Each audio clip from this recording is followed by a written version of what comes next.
નમસ્કાર, આપ જોઈ રહ્યા છો ન્યૂઝ 18 ગુજરાતી. હું છું આપની સાથે દીપા શર્મા. સમાચાર રાજકોટથી પ્રાપ્ત થઈ રહ્યા છે. ક્રિકેટર ચેતેશ્વર પુજારાના સાળા જીત પાબારીએ આપઘાત કરી લીધો છે. ગળે ફાંસો ખાઈને જીવન ટૂંકાવ્યું છે.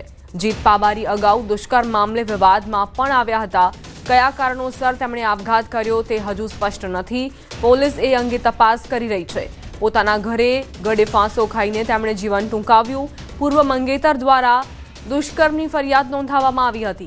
26 નવેમ્બર 2024ના રોજ માલવિયાનગર પોલીસ સ્ટેશન ખાતે ફરિયાદ નોંધાઈ હતી. ફરિયાદ નોંધાયાના 1 વર્ષ બાદ ગળે ફાંસો ખાઈ આપઘાત કર્યો. યોગાનું યોગ થયું હોય કે પછી અન્ય કોઈ કારણ જવાબદાર છે. આજે પણ 26 નવેમ્બર છે અને 26 નવેમ્બર 2024ના રોજ ફરિયાદ નોંધાઈ હતી. ત્યારે હાલ તો તપાસ કરાઈ રહી છે કે આખરે જીત પાબારીએ આત્મહત્યા કરી છે તેની પાછળ કયા કારણો જવાબદાર છે.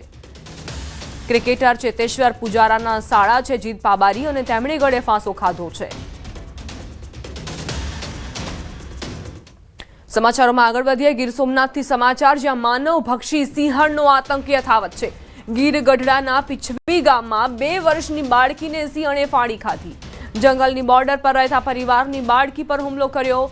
વન વિભાગે ઘટના સ્થળે પહોંચી તપાસ આરંભી. બાળકીનો મૃતદેહ ગીર ગઢડાની સરકારી હોસ્પિટલમાં પોસ્ટમોર્ટમ માટે ખસેડાયો છે. માનવ ભક્ષી સિંહણે એક 2 વર્ષની બાળકીને પોતાનો શિકાર બનાવી તેની પર હુમલો કર્યો. રમતી હતી બારમાં અને કઈ સિંહણ આવે ને બૈરા તો ઘરમાં હતા અને રમતી હતી એને ઉપાડીને સીધું વી ગઈ. બૈરા હતા એ કહું ને પણ ઘરની અંદર એને ખબર રહી નથી પડી. પછી બીજા એક ભાળી ગયો ને કે ઓલે કકને લઈને જાય હે 3-4 વર્ષ તો કરી. સંવાદદાતા દિનેશ જોડાઈ ગયા છે વધુ જાણકારી સાથે. દિનેશ, ગીર સોમનાથમાં માનવ ભક્ષી સિંહણનો આતંક, શું ઘટનાક્રમ? ઘટનાની જો સમગ્ર ઘટનાની વાત કરવામાં આવે તો આજે બપોરના અરસાની વાત છે કે જ્યારે બપોરના સમયે એટલે કે ધોળા દિવસે જ્યારે આ બાળકી છે તેમના માતા એક તરફ વાસણ સાફ કરી રહ્યા હતા અને બાળકી છે ત્યાં આગળ પોતાના માતાની નજીક જ રમી રહી હતી અને તે દરમિયાન જ અચાનક જ સિંહણ છે તેમણે હુમલો કર્યો અને હુમલો કરી અને આજે નાની 2 વર્ષની બાળકી છે કે જેમનું નામ આરાધ્યા હોવાનું સામે આવી રહ્યું છે અને તેમને સિંહણ ઉઠાવી ગઈ અને ત્યારબાદ સીધી જ જંગલની અંદર 1-2 કિલોમીટર દૂર સુધી લઈ ગઈ. જો કે બાળકીની માતા છે તેમના દ્વારા બૂમાબૂમ કરતા આસપાસમાં જે લોકો હતા તે બધા આવ્યા અને સિંહણની પાછળ દોડ લગાવી, પરંતુ સિંહણ છે તે હાથમાં ન આવી અને બાળકીને લઈ અને ત્યાંથી પલાયન થઈ ચૂકી. જો કે ત્યારબાદ વન વિભાગને જાણ કરવામાં આવી હતી અને વન વિભાગ દ્વારા બાળકીની શોધખોળ હાથ ધરાઈ અને 1-1.5 કલાકની જહેમત બાદ આ બાળકી છે તેમનો મૃતદેહ મળી આવ્યો છે અને તેને હાલ પીએમ માટે ખસેડ્યો છે. જી આભાર દિનેશ જાણકારી આપવા માટે. વડોદરાથી સમાચાર, ફતેહગંજમાં 2 યુવાનો વચ્ચે બબાલ થઈ. બોલાચાલી ઉગ્ર થતા બંને વચ્ચે ઝપાઝપી થઈ. બંને યુવાનો વચ્ચે થયેલી મારામારી કેમેરામાં કેદ. સિક્યોરિટી ગાર્ડ પણ તમાશો જોતા નજરે પડ્યા. બંને યુવાનો નશાની હાલતમાં હોવાની ચર્ચા છે. જાહેરમાં મારામારી થતા રાહદારીઓમાં પણ ભય ફેલાવ. આ બંને યુવાનો એકબીજા સાથે કઈ રીતે મારામારી કરી રહ્યા છે તેના દ્રશ્યો આપ જુઓ. ફતેહગંજમાં આ ઘટના બની છે અને એવી જાણકારી છે કે આ બંને યુવાનો નશામાં હતા. અહીં જે સિક્યોરિટી ગાર્ડ હાજર હતો તે પણ આ તમાશો જોઈ રહ્યો હતો. કોઈ પણ કંઈ દરમિયાનગીરી કરવાના મૂડમાં જાણે કે નહોતું. તમામ વાહન ચાલકો રસ્તા પરથી પસાર થઈ રહ્યા છે, પરંતુ આ બંને યુવાનોને શાંત પાડવાનો કોઈએ પ્રયાસ ન કર્યો. બીજી તરફ આ બંને યુવાનો પોતાના માનસિક સંતુલનમાં નહોતા. બંને નશામાં ચૂર હોવાની પણ જાણકારી પ્રાપ્ત થઈ છે. બંને એકબીજાના કપડાં ફાડતા પણ જોવા મળ્યા છે. એકબીજાને માર મારતા નજરે પડ્યા છે. વધુ એક સમાચાર, વડોદરાથી જ બેફામ બનેલા માથાભારે શખ્સની દહેશત. લક્ષ્મીપુરા વુડાના મકાનની ઘટના. નશાની હાલતમાં તાઇફો કર્યો. જાહેરમાં અપશબ્દો બોલી આતંક મચાવ્યો. નજીવી બાબતે તકરાર થતા ગળું કાપી નાખવાની ધમકી આપી. એક યુવકના ગળા પર તીક્ષ્ણ હથિયાર મૂક્યું. માથાભારે શખ્સની કરતૂતનો વિડીયો વાયરલ થયો છે. વડોદરામાં અસામાજિક તત્વો કેટલી હદે બેફામ બન્યા છે તેના આ દ્રશ્યો પુરાવો આપી રહ્યા છે. બેફામ બનેલા માથાભારે શખ્સે એક વ્યક્તિ પર ગળા પર તીક્ષ્ણ હથિયાર મૂક્યું અને આતંક મચાવ્યો. તેને ધમકાવવાનો પ્રયાસ કર્યો. તેને મારી નાખવાની ધમકી આપી. જાહેરમાં અપશબ્દો પણ કહ્યા. લક્ષ્મીપુરા વુડાના મકાનની આ ઘટના છે, જ્યાં નશાની હાલતમાં એક વ્યક્તિએ એવો તાઇફો કર્યો કે વિસ્તારમાં અફરાતફરી મચી ગઈ. નજીવી બાબતને લઈને તકરાર થઈ હતી, જેમાં ગળું કાપી નાખવાની ધમકી અપાઈ.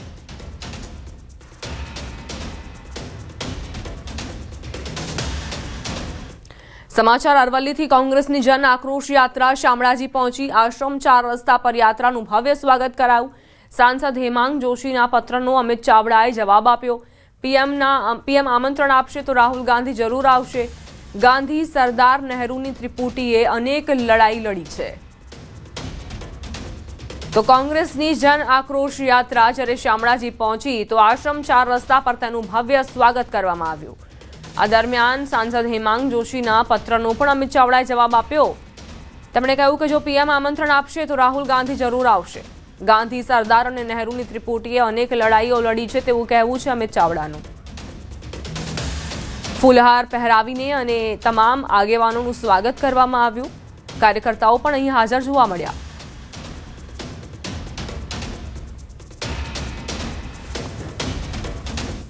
જ્યારે ગુજરાતમાં થતા હોય તો હું માનું છું કે રાહુલ ગાંધીજી લોકસભામાં વિપક્ષના નેતા છે. એમને આમંત્રણ આપવું હોય તો દેશના વડાપ્રધાન નરેન્દ્રભાઈ મોદી ગુજરાતના છે.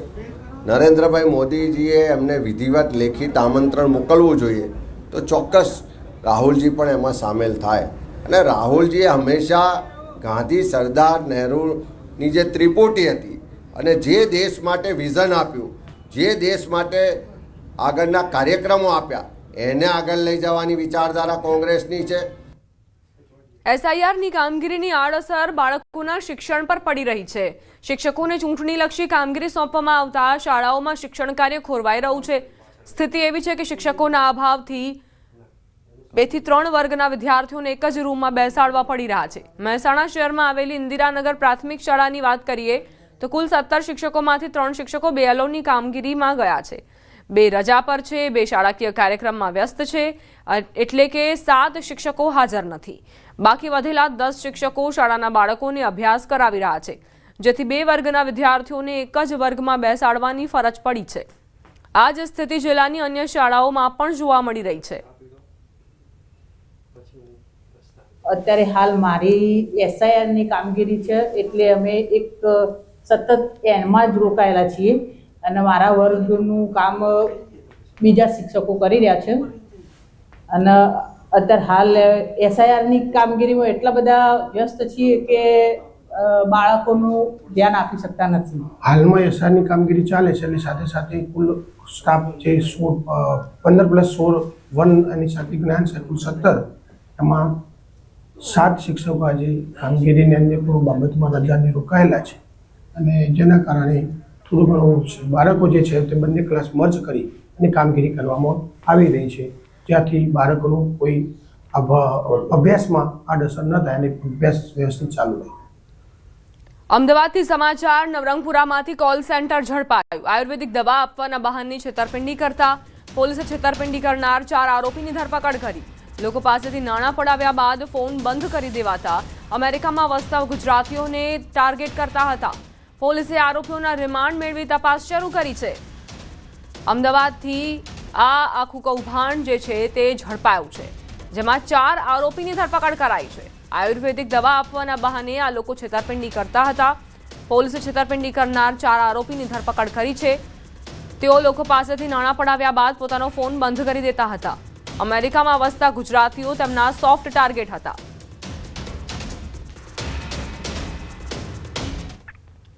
છોટાઉદેપુરના બહાદરપુર ગામે આવેલ જવાહર નવોદય વિદ્યાલયમાં ફૂડ પોઈઝનિંગની ઘટના બની છે. વિદ્યાલયમાં 350 બાળકોને રહેવા અને જમવાની વ્યવસ્થા કેન્દ્ર સરકાર તરફથી કરાઈ છે. વિદ્યાલયના 18 બાળકો ફૂડ પોઈઝનિંગની ચપેટમાં આવ્યા. બાળકોને શરદી, તાવ, ઝાડા, ઉલટી જેવી ફરિયાદો ઉઠતા આરોગ્ય વિભાગ દોડતું થયું. પાણીના તેમજ ખોરાકના સેમ્પલ લેવાયા. જોકે હાલ બાળકોની હાલત સ્થિર છે. આ બાબતે શાળાના ઇન્ચાર્જ પ્રિન્સિપાલ બનાવને લઈને ગોળ જવાબ આપતા જોવા મળ્યા. તેમણે જણાવ્યું કે આ વાતાવરણની અસર હોઈ શકે. અહીં જમવાનું સારું જ અપાય છે, પરંતુ અહીં સવાલ એ છે કે બધા બાળકોને કેવી રીતે 18 બાળકોને કેવી રીતે એકસાથે ફૂડ પોઈઝનિંગની અસર થઈ જાય. પાણીના સેમ્પલ લેવામાં આવેલા હતા, પ્રદૂષિત ખોરાકના સેમ્પલ લેવામાં આવેલા હતા, તેમજ ક્લોરિનેશન અને મેડિકલ સારવાર ઉપલબ્ધ કરાવેલી હતી. ઉલટી અને પેટમાં દુખાવાના 18 બાળકો હતા અને બીજા અન્ય પ્રકારના 10-15 બાળકો હતા, જેને પણ અમે પ્રાથમિક સારવાર સ્થળ પર ઉપલબ્ધ કરાવેલી છે. एटमॉस्फेयर की वजह से बाहर से भी खाना आता है, हमारा अंदर का खाने से नहीं है, हमारा अंदर से खाने से नहीं है, क्योंकि हम लोगों का अंदर का खाना बहुत ही हाइजीनिक कंडीशन में बनाते हैं. कल हमें ये बोला है कि कल भी आके गए हैं, उन लोगों ने देख के गए हैं कि उन लोगों ने भी तो ये एश्योर किया है कि ऐसा कोई प्रॉब्लम नहीं है. હરિયાણાથી સમાચાર. બાસ્કેટબોલ ઉપર પડતા ખેલાડીનું મોત. ઝજ્જર જિલ્લાના બહાદુરગઢની ઘટના. શહીદ બ્રિગેડિયર હોશિયારસિંહ સ્ટેડિયમમાં બની ઘટના. પ્રેક્ટિસ કરતી વખતે છાતી પર બાસ્કેટબોલ પોલ પડ્યો. હૂપમાં બોલ નાખતા આ પોલ તૂટી પડ્યો. પોલ પડ્યાનો વિડીયો સામે આવ્યો. 15 વર્ષીય અમનનું સારવાર દરમિયાન મોત નીપજ્યું.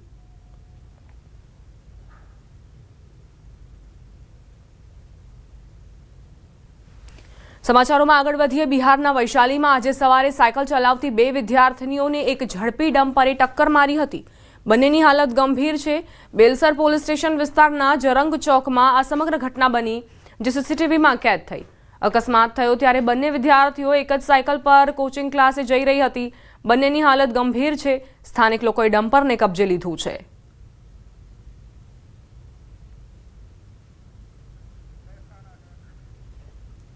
મહેસાણાથી સમાચાર. શાળામાં 13 વર્ષીય વિદ્યાર્થીનું મોત. વિદ્યાર્થી ફૂટબોલ રમતા રમતા ઢળી પડ્યો. વિદ્યાર્થીને સારવાર માટે હોસ્પિટલ ખસેડાયો. હૃદય બંધ થતાં વિદ્યાર્થીનું મોત નીપજ્યું. વધુ દોડવાથી હૃદય પર લોડ પડ્યો હોવાની આશંકા છે. છેલ્લા ઘણા સમયથી માત્ર યુવાનો જ નહીં, પરંતુ બાળકોને પણ હૃદયરોગના હુમલા વધી રહ્યા છે. અત્યારની જીવનશૈલીના કારણે જ આ પ્રકારની ઘટનાઓ વધી રહી છે. એવામાં શાળામાં 13 વર્ષીય વિદ્યાર્થીનું મોત થયું. વિદ્યાર્થી ફૂટબોલ રમતા રમતા અચાનક ઢળી પડ્યો. વિદ્યાર્થીને સારવાર માટે હોસ્પિટલ ખસેડાયો તો જાણકારી મળી કે હૃદય બંધ થતાં વિદ્યાર્થી મોતને ભેટ્યો. રમતા બધા છોકરાની હાજરીમાં જે નીચે પડી ગયું, એટલે પડી ગયો એટલે બધા છોકરાઓને ખબર કે આનું 1 વર્ષ પહેલાં આવું થયેલું, એટલે પાણી છોટ્યું, ઢંઢોળ્યો, પણ એ છોકરો ઊભો થયો નહીં. એટલે છોકરાઓ વોર્ડન પણ સાથે જ હતા. હોસ્ટેલના વોર્ડન હોય ને, એ બીજા સ્ટાફ મેમ્બરો હતા, એ બધા ઇમિડિયેટ એનું વોટર પાર્કમાં દવાખાને લઈ ગયા. ડૉક્ટરે બિચારાએ આર્ટિફિશિયલ પમ્પિંગ કરવાનો પ્રયત્ન કર્યો, ઇન્જેક્શન આપી, પેલું હાર્ટનું આવે ને ઇમરજન્સીનું, એ પણ આપ્યું, પણ અલ્ટિમેટલી આ બાળક બિચાર રિવાઇવ થઈ શક્યું નહીં. સુરતના વરાછામાં વાલીઓ માટે ચોંકાવનારો કિસ્સો સામે આવ્યો. હેમકુંજ સોસાયટીમાં ઘરની અંદર રમી રહેલી 2 વર્ષીય ક્રિયા ચૌહાણ નામની બાળકી 3જા માળે રૂમમાં ફસાઈ. ફાયર વિભાગની ટીમ દ્વારા દરવાજો તોડી બાળકીને સલામત રીતે બહાર કઢાઈ. બાળકી બહાર આવતા પરિવારે રાહતનો શ્વાસ લીધો. સુરતમાં બાળકીનું સફળતાપૂર્વક રેસ્ક્યુ કરવામાં આવ્યું છે, પરંતુ આ કિસ્સો તમામ વાલીઓ માટે ચેતવણીરૂપ છે. 2 વર્ષની બાળકી જે રૂમમાં લોક થઈ ગઈ હતી, ત્યારબાદ ફાયર વિભાગની ટીમને જાણ કરવામાં આવી અને ટીમે દરવાજો તોડીને બાળકીનું રેસ્ક્યુ કર્યું અને અંતે માતા પિતા સાથે તેનું મિલન કરાવ્યું. વરાછામાં વાલીઓ માટે આ ચેતવણીરૂપ કિસ્સો. જેઓ પણ પોતાના બાળકોને રૂમમાં મૂકતા હોય તેઓ ખાસ ધ્યાન રાખે. એર ટ્રાવેલ કરતા પ્રવાસીઓ માટે રાહતના સમાચાર છે. અમદાવાદના સરદાર વલ્લભભાઈ પટેલ આંતરરાષ્ટ્રીય એરપોર્ટ 27મી નવેમ્બરથી એક મોટો ઓપરેશનલ સુધારો અમલમાં મૂકશે. એરપોર્ટ દ્વારા માત્ર 8 મહિનાના સમયમાં તૈયાર કરાયેલો 100 મીટર લાંબો રનવેને સમાંતર નવો કોડ સી ટેક્સીવે કાર્યરત થવા જઈ રહ્યો છે. આ નિર્ણાયક અપગ્રેડેશનથી એરપોર્ટની કાર્યક્ષમતામાં નોંધપાત્ર વધારો થશે અને ફ્લાઇટ સંચાલન વધુ ઝડપી બનશે. આ નવા ઉમેરાથી એસવીપીઆઈએ પર ટેક્સીવેની કુલ લંબાઈ હવે 2500 મીટર થઈ ગઈ છે. મુખ્ય રનવેની લંબાઈ 3505 મીટર છે, જેથી ઝડપી સંચાલન અને ફ્લાઇટને ઓછી રાહ જોવી પડશે. આ પેરેલલ ટેક્સીવેનું સંચાલન શરૂ થતાં ફ્લાઇટો માટે રનવે પરથી એન્ટ્રી અને એક્ઝિટનું કાર્ય ઝડપી બનશે.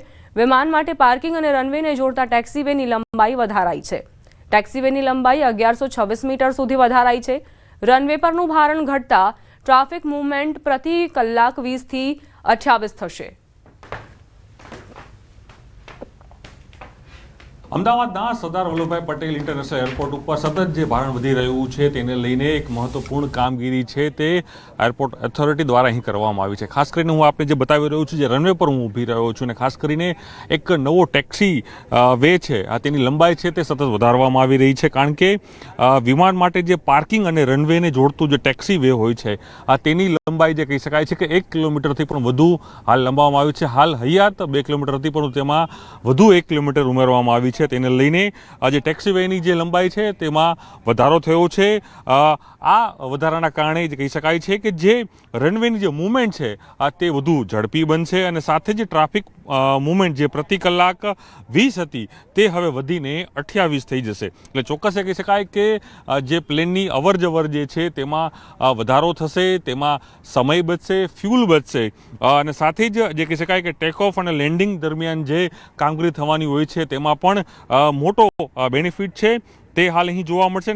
જે સમયાંતર જે ટેક્સી વે આર જે બનાવવામાં આવ્યો છે, હું જ્યાં ઊભો છું એ ટેક્સી વે આર છે, જે કહી શકાય કે 1100 મીટરનો આ બનાવવામાં આવ્યો છે. તેના કારણે જે રનવેની અવરજવરની ક્ષમતા છે તેમાં 40% જેટલો વધારો અહીં કરવામાં આવશે, અને સાથે જ સરદાર વલ્લભભાઈ જે પટેલ ઇન્ટરનેશનલ એરપોર્ટ છે તેમાં જે સતત ભારણ વધી રહ્યું છે, એક અનુમાન છે કે 300થી પણ વધુ ફ્લાઇટોની અવરજવર છે તે હાલ અહીં જોવા મળી છે. ત્યારે તેને વધુ સમયમાં કહી શકાય કે ઓછા સમયમાં વધુ ફ્લાઇટો કઈ રીતે આવી શકે, સમયનો બચાવ કઈ રીતે થઈ શકે, ફ્યુલનો બચાવ કઈ રીતે થઈ શકે, તમામને ધ્યાને લઈને જે ટેક્સી વે જે રનવે છે, રનવેની સમયાંતર એક નવો ટેક્સી વે છે તેની લંબાઈ છે તે હાલ અહીં વધારવામાં આવી છે. તેના કારણે ચોક્કસપણે એક નવી સિદ્ધિ છે અમદાવાદ જે સરદાર વલ્લભભાઈ પટેલ જે એરપોર્ટ છે તેને અહીં હાંસલ કરી છે. કેમેરામેન સૈનિક મહેતા સાથે પ્રણવ પટેલ, ન્યૂઝ 18 અમદાવાદ. ભરૂચમાં હત્યા કેસના આરોપીના રિકન્સ્ટ્રક્શન દરમિયાન સ્થાનિકોનો રોષ જોવા મળ્યો. સ્થિતિ ત્યાં સુધી પહોંચી ગઈ કે આરોપીને પોલીસની હાજરીમાં મેથી પાક ચખાડા. નંદેલાવ સ્થિત આશીર્વાદ સોસાયટીમાં રસોઈયાની ઘરમાં કરપીણ હત્યા કેસમાં પોલીસે હત્યારાની ધરપકડ કરી હતી, જે બાદ રિકન્સ્ટ્રક્શન દરમિયાન મૃતકના પરિવાર અને સ્થાનિકોએ આરોપી સામે રોષ જોવા મળ્યો હતો. આરોપીને લવાયો ત્યારે સ્થાનિકોએ આરોપીને મેથી પાક ચખાડ્યો, જેને કારણે એક તબક્કે વાતાવરણ ગરમ બન્યું. 17 ઓગસ્ટ 2025 પ્રકાશ માલીની તેના નોકરોએ ઘરમાં હત્યા કરી ફરાર થઈ ગયા હતા.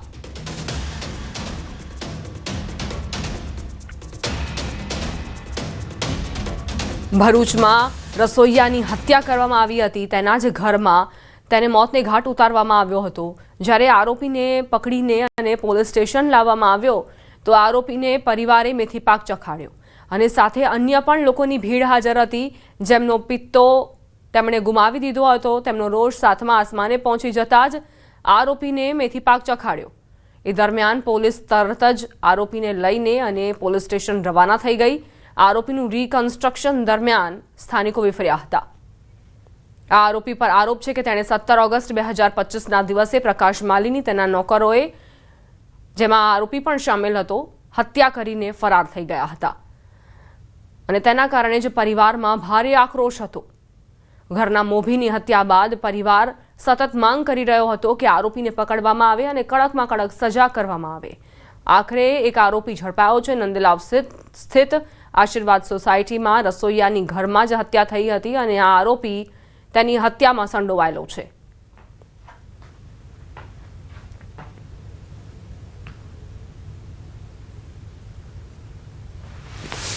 આરોપીનું રિકન્સ્ટ્રક્શન કરવામાં આવ્યું તે દરમિયાન સ્થાનિકો વિફર્યા હતા. તરત જ પોલીસે સ્થિતિ સમજીને અને ત્યારબાદ ત્યાંથી આરોપીને લઈ ગઈ હતી. જોકે અહીં પરિવારની મહિલાઓ પણ ખૂબ જ રોષ વ્યક્ત કરતી જોવા મળી હતી અને આરોપીને મારતા નજરે પડ્યા હતા. અહીં આરોપીને પકડીને અને ત્યારબાદ પોલીસ સ્ટેશન પાછી લઈ ગઈ હતી. ઘટનાનું રિકન્સ્ટ્રક્શન ફરી એક વખત કરવામાં આવશે જ્યારે સ્થિતિ શાંત થઈ જશે ત્યારે. કઈ રીતે આ આરોપીએ પોતાના સાગરીતો સાથે મળીને રસોઈયાને મોતને ઘાટ ઉતાર્યો હતો, કયા કારણોસર તેણે હત્યા કરી હતી, તે તમામ પૂછપરછ ચાલી રહી હતી. ઘટનાનું રિકન્સ્ટ્રક્શન ચાલી રહ્યું હતું, પરંતુ આ પરિવારમાં પણ આક્રોશ, રોષ હોવો સ્વાભાવિક છે, કારણ કે તેમના ઘરના મોભીની હત્યા થઈ અને એ હત્યા કરનાર વ્યક્તિ તેમની સામે હતો, નજરો સામે હતો. તો કોઈ પરિવાર પોતાની ભાવનાઓ પર કેવી રીતે કાબૂ રાખી શકે, પોતાના રોષ પર કેવી રીતે કાબૂ રાખી શકે? આરોપીની ધોલાઈ કરવામાં આવી. અહીં પોલીસ રિકન્સ્ટ્રક્શન માટે પહોંચી ત્યારે પરિવાર અને મહિલાઓ તેમણે આ આરોપીને માર માર્યો હતો, તેની ધોલાઈ કરી હતી. તાત્કાલિક પોલીસે એ આખી ભીડને કંટ્રોલમાં કરીને અને આરોપીને પોલીસ સ્ટેશન લઈ ગઈ હતી.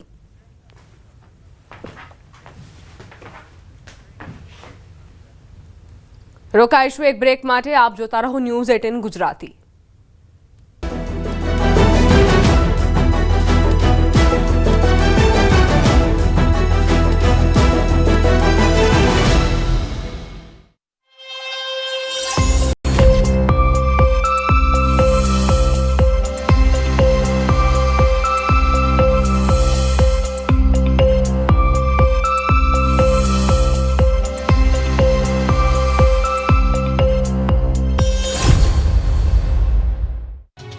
એક તરફ રાજ્યભરમાં એસઆઈઆરની કામગીરીથી બીએલઓ કંટાળી ગયા છે. કામ ટોર્ચર સમાન લાગી રહ્યું છે. ત્યારે દાહોદ જિલ્લામાં મતદાર યાદી સઘન સુધારણા કાર્યક્રમ અંતર્ગત ઉત્તમ કામગીરી કરનાર કર્મચારીઓને સન્માનિત કરવામાં આવ્યા. દાહોદના કલેક્ટર યોગેશ નિરગુડે દ્વારા શ્રેષ્ઠ કામગીરી કરનાર બૂથ લેવલ ઓફિસર અને સુપરવાઇઝરને સન્માનપત્ર આપી પ્રોત્સાહિત કરવામાં આવ્યા. ઝડપી, ચોકસાઈપૂર્ણ અને જવાબદારીપૂર્વક કામગીરી કરનાર બીએલઓને વધાવી લેવાયા. કાર્યક્રમ દરમિયાન બીએલઓ સહિતની ટીમે પોતાના અનુભવ શેર કર્યા અને ભવિષ્યમાં વધુ અસરકારક કામગીરી કરવાનો સંકલ્પ વ્યક્ત કર્યો. આ તરફ મહેસાણા જિલ્લામાં એસઆઈઆરની કામગીરી કરનારનું પણ સન્માન કરવામાં આવ્યું. જિલ્લામાં 17 શિક્ષકોએ 100% કામગીરી પૂર્ણ કરી. 100% કામગીરી કરનાર શિક્ષકોનું સન્માન કરાયું. ચૂંટણી અધિકારી દ્વારા સન્માનપત્ર અપાયા. વડગામના ધારાસભ્ય પોલીસ વિરુદ્ધ બેફામ વાણી વિલાસને લઈને રાજ્યભરમાં આક્રોશ ફાટી નીકળ્યો છે. પોલીસ પરિવારો મેવાણીના બફાટનો વિરોધ કરી રહ્યા છે, રોડ પર ઉતરી કરી રહ્યા છે પ્રદર્શન. ત્યારે હિંમતનગરમાં પણ લોકોએ મેવાણીની ધમકીને લઈને વિરોધ કર્યો. હિંમતનગર જિલ્લામાં કોંગ્રેસની જન આક્રોશ યાત્રા પહોંચતા પોલીસ પરિવારે રોકી હતી. કોંગ્રેસના વાહનોને રોકીને મહિલાઓ દ્વારા પ્લેકાર્ડ દર્શાવી વિરોધ દર્શાવવામાં આવ્યો. લોકોના વિરોધનો સામનો ગુજરાત પ્રદેશ કોંગ્રેસ અધ્યક્ષ અમિત ચાવડા સહિત પ્રદેશના નેતાઓને કરવો પડ્યો. લોકોએ મેવાણી વિરુદ્ધ નારા લગાવી મેવાણી પોલીસની માફી માંગે સહિતની માંગ સાથે અમિત ચાવડાને રજૂઆત કરી. તો અમિત ચાવડાએ પોલીસ પરિવારની વાત સાંભળવાની બદલે સરકાર અને પોલીસને આડે હાથ લીધી હતી. જે 2 નંબરના હપ્તા ઉઘરાવે છે, જે દારૂ અને ડ્રગ્સના નામે પોતાની મોંઘી ગાડીઓ કે બંગલા ખરીદે છે, જે હપ્તા ગાંધીનગર સુધી પહોંચાડવા માટે વહીવટદારો બન્યા છે, આ એમનો બળાપો છે. ખાતર પડવા છતાં વિતરણ કેમ નહીં થતું? પબ્લિકને હેરાન કરવાના ગદ્દા કેમ છે? ખાતર પહેલી વાત કરવાનું શું છે જવાબ આપે છે. એક તરફ યુરિયા ખાતર માટે ખેડૂતો તડપી રહ્યા છે, લાઇનમાં ઊભા રહી થાકી રહ્યા છે. ખાતર વગર વાવેતર કરવું મુશ્કેલ બન્યું છે. ત્યારે અરવલ્લીના મેઘરજમાં ખાતરની કાળાબજારી થતી હોવાનો પર્દાફાશ અન્ય કોઈએ નહીં પરંતુ ખેડૂતોએ જ કર્યો. મેઘરજ તાલુકા સંઘના ગોડાઉનમાં ખાતર લેવા માટે વહેલી સવારથી જ લાઇનમાં લાગી ગયા હતા. કડકડતી ઠંડીમાં ખેડૂતો દૂર દૂરથી ગામડાઓમાંથી પહોંચી ગયા હતા. ત્યારે ગોડાઉન બહાર આજે રજા હોવાનું બોર્ડ દેખાયું અને ગોડાઉનને તાળું માર્યું, જેથી ખેડૂતોને ધક્કો થયો હતો. દૂર દૂરથી આવેલા ખેડૂતો વિફર્યા. ગોડાઉનનું તાળું તોડીને ગોડાઉનની અંદર પ્રવેશ કર્યો. અંદર ઘૂસતા જ ખેડૂતોની આંખો ચાર થઈ ગઈ, કેમ કે ખેડૂતોને ખાતરની તંગી હોવાનું કહી ખાતર આપવામાં આવતું નથી. પણ ગોડાઉનની અંદર ખાતરના ઢગલા જોવા મળ્યા, જેથી ખેડૂતોનો પિત્તો ગયો. આક્ષેપ કર્યો કે ગોડાઉન સંચાલક ખાતરની કાળાબજારી કરી બારોબાર વેચે છે. 500થી વધુ ખેડૂતોએ હોબાળો મચાવ્યો, જેથી તાલુકા સંઘના સત્તાધીશોનો પરસેવો છૂટી ગયો. અન્ય 2 ગાડી આવવાની વાત કહી ઝડપથી ખાતરનું વેચાણ શરૂ કરવાનું.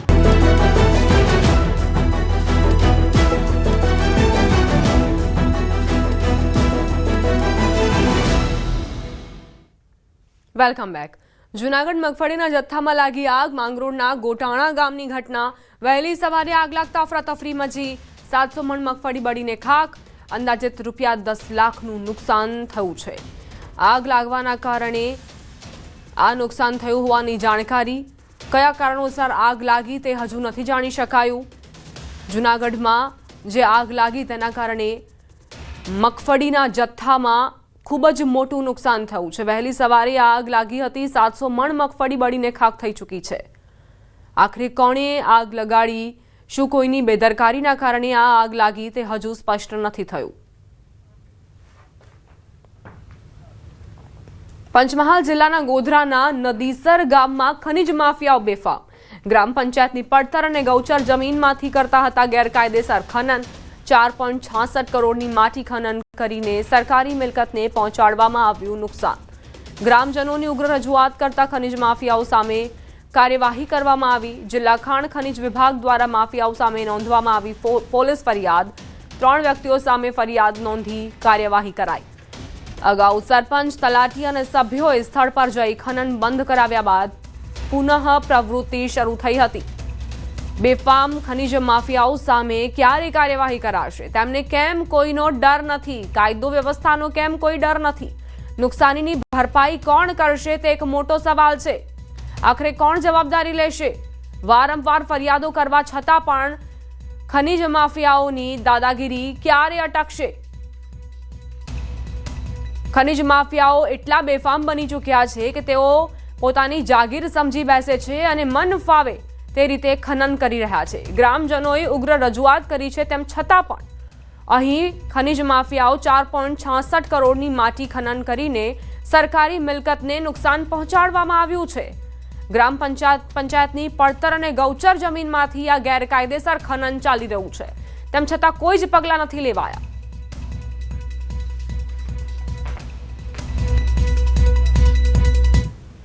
સમાચાર સુરતથી ફરી બાંકડા ટેરેસ પર ચડ્યા. સુરત વોર્ડ નંબર 28માં બાંકડાને પગ આવ્યા. લોકોની સુવિધા માટે મૂકવામાં આવેલા બાંકડા ટેરેસ પર વર્ષ 2022-23ના બાંકડા લોક ઉપયોગ માટે મૂકવામાં આવ્યા હતા. સ્થાનિક કોર્પોરેટરની ગ્રાન્ટમાંથી ફાળવાયા હતા, જે પાંડેસરાના રહેણાંક વિસ્તારમાં ટેરેસ પર લઈ જવાયા. આ અગાઉ પણ કતારગામ અને સૌરાષ્ટ્રમાં સુરત ભાજપના બાંકડા પહોંચી ગયા હતા ટેરેસ પર. તો આપ જુઓ કઈ રીતે બાંકડા ટેરેસ પર પહોંચ્યા. ભલે કોઈ સ્થાનિક કોર્પોરેટરની ગ્રાન્ટમાંથી આ બાંકડા ફાળવવામાં આવ્યા હોય, પરંતુ એ ગ્રાન્ટ પણ તેના ઘરની નથી. જે ટેક્સપેયર્સ છે, જે કર ભરે છે, તે નાગરિકોને સુવિધાઓ નથી મળતી, પરંતુ આ રીતે આ બાંકડાઓને પોતાની જાગીર સમજતા લોકો ટેરેસ પર તેનો ઉપયોગ કરી રહ્યા છે. કોર્પોરેટરની ગ્રાન્ટના બાંકડા ઘર ભેગા કેમ કરાયા? શું નેતાઓની જાણ બહાર આ વહીવટ થયો છે કે પછી નેતાઓને જાણ છે અને તેમની રહેમ નજર હેઠળ તેમના જે લોકો છે તે આ રીતે બાંકડાઓ પોતાના ટેરેસ પર ચડાવી દે છે?